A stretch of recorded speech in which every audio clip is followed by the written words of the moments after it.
ልጁ የብሩኬ አይደለም። እውነት እዩ ልጁ የብሩኬ ቢሆን ኑሮ እውነት ቢኖራት ኑሮ ብሩኬ የኔ ልጅ አይደለም ብሎ ሲናገር አባትነቷን ማረጋገጥ የነበረባት ዲኤንኤ ለማድረግ ቀድማ መገኘት የነበረባት እዩ ነበረች። እውነት ቢኖራት ኑሮ ምንም ሌላ ጭቅጭቅም ሌላ እሰጥ አገባ ውስጥ መግባትም አያስፈልግም።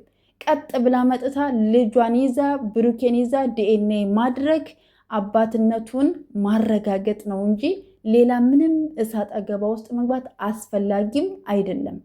ለምን ልች ልጅ በሃይሚና በብሩኬ ህይወት ውስጥ ገብታ ለምን ነገሮችን ማስረዘም እንደፈለገች ስትጠራ ለምን እንደማትገኝ ለምን እንደምትደበቅ እኔ ነው እሱ ነገር ነው ያልገባኝ ነገር። ለምን ህይወታቸውን እንደምትበጠብጠው ነው እኔ ያልገባኝ ነገር ማለት ነው። በቃ አሁን እሷ ምንድነው በጉልበት ነው አሁን እያደረገችው ያለችው። ትናንትና ስትናገር ሰምታችኋል። ጭቅጭቅም ከሆነ ለመጨቃጨቅ አንደኛ ነኝ፣ ጦርነት ለመክፈት ነው፣ ጦርነት እከፍታለሁ ምናምን ምናምን። ብሩኬን ስለምትወደው ብቻ ስለምታፈቅረው ብቻ የእሱ ልጅ ባልሆነ ነገር ለመያዝ የሆነ ዙሪያ ጥምጥም ሂዳ እንትን ለማድረግ ነው የምትፈልገው። ገባችሁ አይደለም? ግን አይሳካላትም። እውነት እውነት ናት፣ ትወጣለች። እግዚአብሔር አሁንም ሀይሚዬ ብሩኬ እውነቱን ያውጣላችሁ።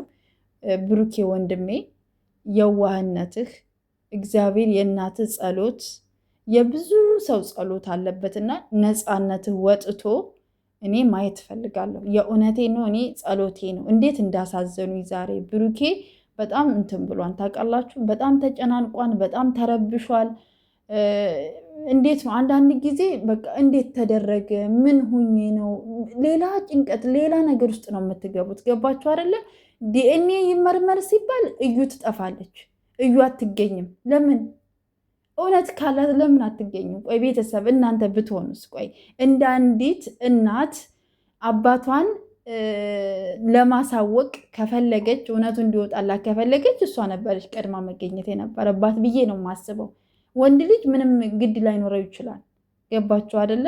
ግን እንደ ሴት ግን የልጇን አባት የኔ አይደለችም ሲላት እውነት ካላት ማረጋገጥ የነበረባት እሷ ነበረች።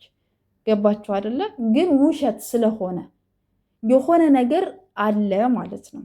የሆነ የታቀደ ነገር አለ ማለት ነው። ነገ መጥታ ዲኤንኤው ቀጥ ብሎ ካልሄደ ሌላ ጭቅጭቅ ሌላ እሰጥ አገባ ውስጥ የሚገቡ ከሆነ የሆነ ተልእኮ አለ፣ የሆነ ችግር አለ ማለት ነው። ስለዚህ እግዚአብሔር ከክፉ ነገር ይጠብቃችሁ ጨሪቃዎችዬ። መድኃኔዓለም እውነት ሀሳባችሁን ሁሉ ያቅልልላችሁ፣ ክፉን ያርቅላችሁ። ነገሮች ሁሉ መልካም እንደሚሆኑ ተስፋ እናደርጋለንና ሁላችሁም በጸሎታችሁ በዱአችሁ አስቧቸው። የእውነት አስቧቸው። በጣም ተጨናንቀዋን ሀይሚዬም ጭንቀቷንም መከፋቷንም በውስጧ ይዛ ነው እሱን ለማስደሰት እሱ ደስ እንዲለው እሱ እንዳይከፋው እሱ እንዲጠነክር እያደረገች ያለችው። ብሩኬም ሀይሚ እንዳይከፋት የሆነ ነገር የሆነ ጭንቀት ውስጥ ናቸው ያሉት ሁለቱም እና እግዚአብሔር ከክፉ ነገር ይጠብቃችሁ ማለት እፈልጋለሁ። መድኃኔዓለም ችግራችሁን ይፍታላችሁ። ሁላችሁም በጸሎታችሁ በዱዓችሁ አስቧቸው። ግን በጣም አሳዘኑኝ ምናምን እኔ እንጃ። መጨረሻ ላይ ደግሞ እንደምታውቁት የልጅነት ጨዋታችንን አሳዩን።